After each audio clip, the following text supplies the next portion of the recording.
আমার ছোট বউ ভালো না, ও খারাপ ছিল, ও দেখছো কিভাবে আমাকে ফেলে রেখে চলে গেছে এই বিপদের মধ্যে, তুমি প্লিজ চলে আসো, খুশি আমি তোমার পায়ে ধরি, প্লিজ আসো। ও চাইতেছে এটা, কিন্তু এটা তো হচ্ছে না, এই কারণে 1 মাস হয়ে গেছে, এরপরও আসতেছে না। ওর কথা হচ্ছে আমি যাব, জামাইকে ডিভোর্স দিব, এটাও জানতে পারবে, তারপরে হয়তো বা ও কিছু বলবে বা আসবেই।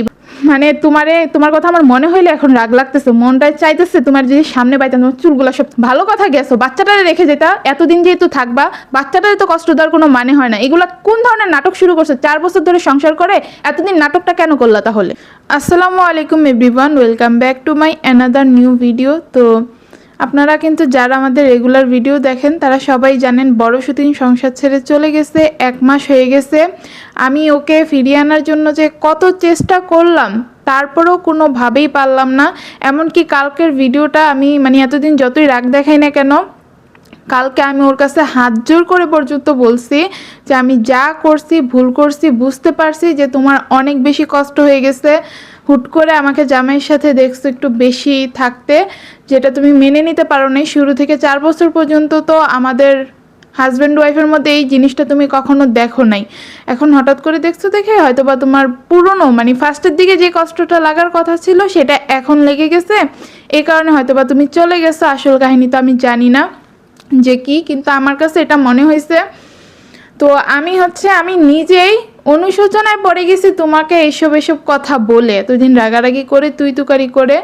কালকে তোমাকে হাত জোর করে পর্যন্ত বলছি, বড় সতীনকে, যে তুমি প্লিজ চলে আসো, যা হয়েছে হয়েছে, আমি ভুল বুঝতে পারছি। কোনো ধরনের কোনো রিপ্লাই নেই। কি এইটা, কি সমস্যা কি? 1 মাস ধরে বাচ্চাটা নিয়ে কিভাবে পড়ে আছে মানুষের বাসায়, একটা কিছু বলবে, যোগাযোগ করবে, কি সমস্যা সেটা বলবে। আগে তো ঘরের মানুষকে বলা উচিত ছিল যে আমার এসব সমস্যা হচ্ছে, এটা কিভাবে কি ঠিক করবেন আমাকে বলেন। সেটা তো বললো না, জামাইয়ের সাথে একচোট ঝগড়া করলো, আমার সাথে রাগ দেখালো, শ্বশুর শাশুড়ি কাউকে কিছু বলার প্রয়োজন মনে করলো না, মন চাইছে তো চলে গেছে। এটা আবার কোন ধরনের কথা ভাই? তারপরে চলে গেছে, ভালো কথা, চলে যাওয়ার পরে তো মানুষজন যোগাযোগ করে যে আমার এইসব সমস্যা হয়েছে, এটা তো আপনি কোনোদিন দেখার প্রয়োজন মনে করেন না। এখন আমাকে রাগ দিয়ে হোক, যেভাবে হোক না কেন, কথা তো বলে, যোগাযোগ তো করে, কিভাবে আসছে এই ঠান্ডার মধ্যে, বাচ্চাটার কি কষ্ট হইতেছে না? ও না হলে বড় মানুষ, ও ছোটবেলা থেকে ওইখানে বড় হয়েছে, ওই ওয়েদারের সাথে ওর মানিয়ে নিতে সমস্যা হবে না, কিন্তু আমার বাচ্চাটার তো সমস্যা হবে। আমি আব্দুর রহমানের কথা বলতেছি। ওদের বয়স, আব্দুর রহমানের প্রায় 2.5 বছর কাছাকাছি বয়স। কোথাও নিয়ে ওর বাবা একদিন রাখে নাই, একদিন বলতে 1 রাত তো না, দিনের মনে করেন যে কয়েক ঘন্টা পর্যন্ত রাখে না। কোথাও যদি ঘুরতেও নিয়ে যায়, ওদেরকে পাগল হয়ে যায় কতক্ষণে বাসায় আনবে, ওদের ধুলাবালিতে কষ্ট হবে, তারপরে গাড়ির ধোঁয়া এইসবে অনেক কষ্ট হয়ে যাবে রাস্তাঘাটে, কতক্ষণে বাড়িতে আসবে সেই ধ্যানে থাকে ওর বাবা। আর সে বাচ্চাটাকে নিয়ে কত দিন রেখে দিচ্ছে, তো জামাইয়ের কি বলার সেটা তো সে বলে ফেলবে, বলবে ভবিষ্যতে ইনশাল্লাহ, তার যেদিন সময় হয়, সে যেদিন ফ্রি হবে সেদিন আপনাদেরকে বলবে। তো আপনারা অনেকেই বলছিলেন যে আমার শ্বশুর শাশুড়ি জামাই কিছু কেন বলে না, জামাইয়েরটা আমি শুরুতেই বলে ফেলছি। আর আমাদের শ্বশুর তো ভিডিওতে আসে না, তার একটু আনকমফোর্টেবল লাগে ভিডিও সামনে আনতে, তো আমরাও আনি না। শাশুড়ি টুকটাক আসে আর কি, তার যদি একটু ফ্রি থাকে বা আপনাদের সাথে কথা বলার জন্য সে আসে। তো সে কিন্তু তার যা বলার কিছুদিন আগে বলে চলে গেছে, যে বড় সতীনকে আনার কথা ছিল তার জন্মদিনের দিন, ডিসেম্বরের 6 তারিখে, কিন্তু আনতে পারে নাই। সে ফোন কিনতে গিয়ে অনেক অসুস্থ হয়ে যায়, রাতের বেলা জার্নি করছে তো ঠান্ডার মধ্যে, গলা টলা বসে, জ্বর ঠান্ডা লেগে খুবই অবস্থা খারাপ ছিল। যেটা বলতেছিলাম যে শাশুড়ি মা অনেক বেশি অসুস্থ হয়ে যায়, যার কারণে আর যেতে পারে না ওকে আনার জন্য। তো আমার শাশুড়ি কিন্তু ওই ভিডিওতে বলে গেছে যে ডিসেম্বরের 29 তারিখে আমার মেয়ের জন্মদিন, সেদিনে আমার সতীনকে আনতে যাবে। তারপর গিয়ে দেখবে, আনতে যাবে, ও আসলে আসতে চায় নাকি, ওর সমস্যা কি, সব কিছুই বিস্তারিত জানবে। আর এতদিন কেন কথা বলে নাই সেটাও জানবে, যে চলে গেছো রাগ করে, ঠিক আছে, যোগাযোগ তো করবা, সমস্যা কি, সমস্যা তো সমাধান হয় মানুষের কাছে বললে, আগে তো বলতে হয় যে আমার এসব সমস্যা, না হলে সমাধান কিভাবে খুঁজে বের করবে। শাশুড়ি মা কিন্তু খুব ভালো করেই বলে গেছে, তো সেই জায়গায় ওর কোনো রিপ্লাই নাই। তো এই মানুষের সাথে আমি আর কত নরম আচরণ করবো বলেন? ওর সাথে রাগ না করে কই যাব? আপনারা আবার কিছু পাবলিক করছেন কি, আমার শাশুড়ি মাকে নিয়ে পর্যন্ত উল্টাপাল্টা কথা বলেন, আপনাদের কত বড় সাহস, অথচ আপনাদের ওনার নখের যোগ্যতাও নাই। উনি যেই পরিমাণ যোগ্যতা সম্পন্ন আর পরিশ্রমী একজন মানুষ, সে মানে যাই বলছে সে ভালোই বলে গেছে। তা আমরা দুইজনই তো তার বউ, দুইজনই তার মেয়ের মতো। সে মানে এই যে বাড়িতে ছিলাম, আমাদের দুইজনকে সমান ভালোবাসে, যাই আনে দুইজনের জন্য সমান সমান আনে। এমনকি তার নীতি এমন, সে বাড়ি করছে যে 3 তলায় আমরা উঠছি, 2 বউর জন্য 2 রান্নাঘরের ব্যবস্থা করছে। আমরা বলছিলাম কি যে না আম্মু আমাদের 2 রান্নাঘর লাগবে না, আমরা তো সবসময় একসাথেই থাকবো।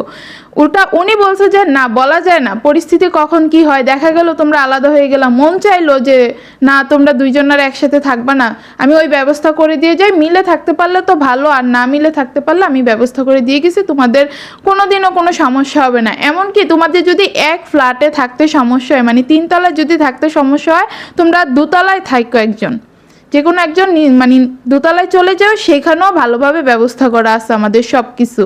তো এরকম একটা মানুষকে নিয়ে আপনারা কিভাবে বাজে কথা বলেন? আমার তো একদমই সহ্য হয় না। উনি 2টা হসপিটালের ওটি মানে ইনচার্জ, ওনার মানে ডেইলি কত কত রুগী যে তিনি দেখে, কত কত মানুষকে যে হেল্প করে সব দিক থেকে আমার শাশুড়ি মা, সেটা আপনাদের মানে আইডিয়ার বাইরে।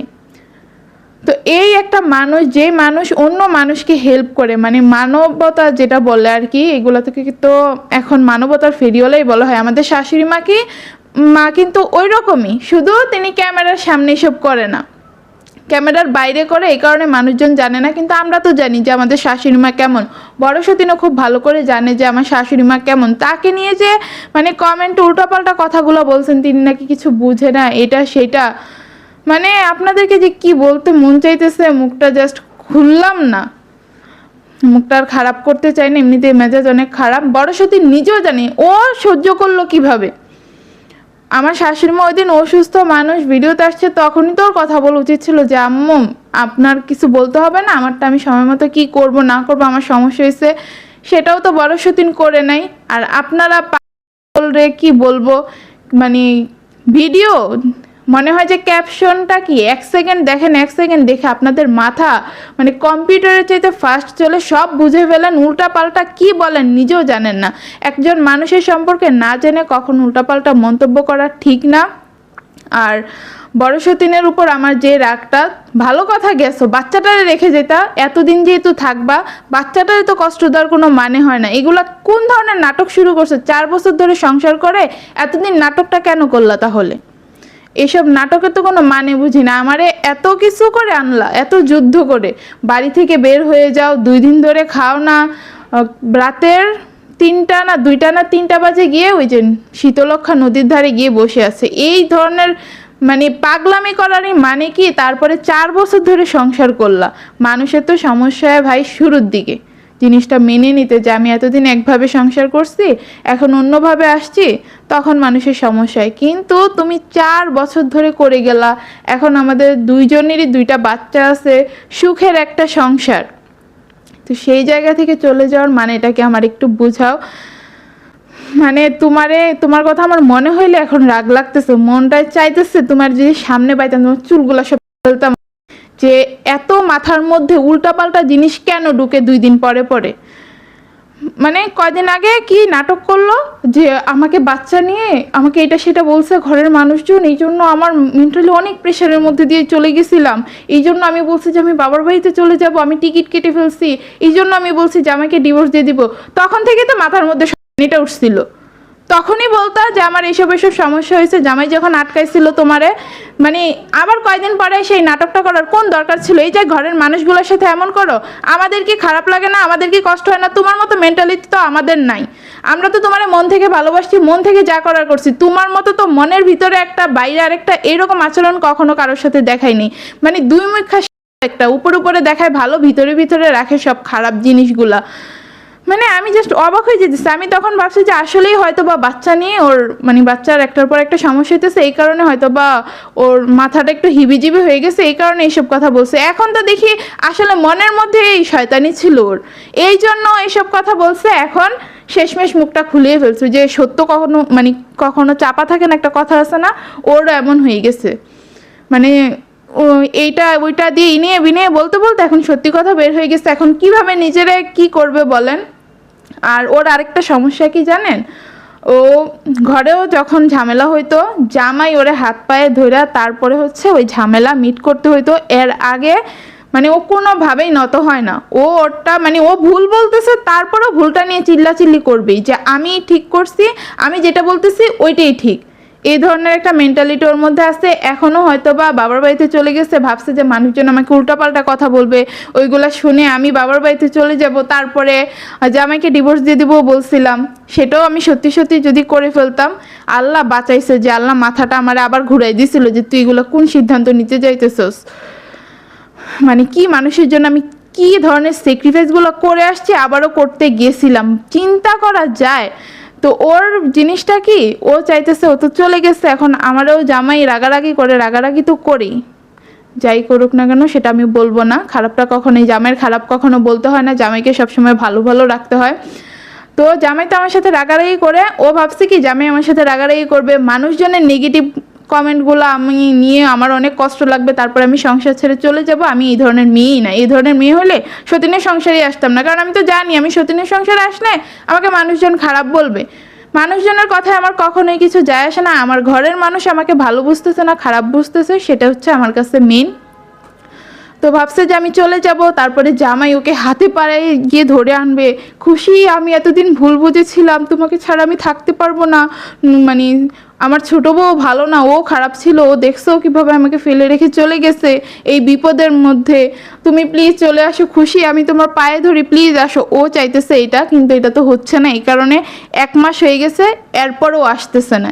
এটাই হচ্ছে ওর মেইন, মানে কি বলবো, মাথার খেলা আর কি। তো এটা তো কখনোই হবে না। আর আমি ওকে নিয়ে কিচ্ছু বলবো না।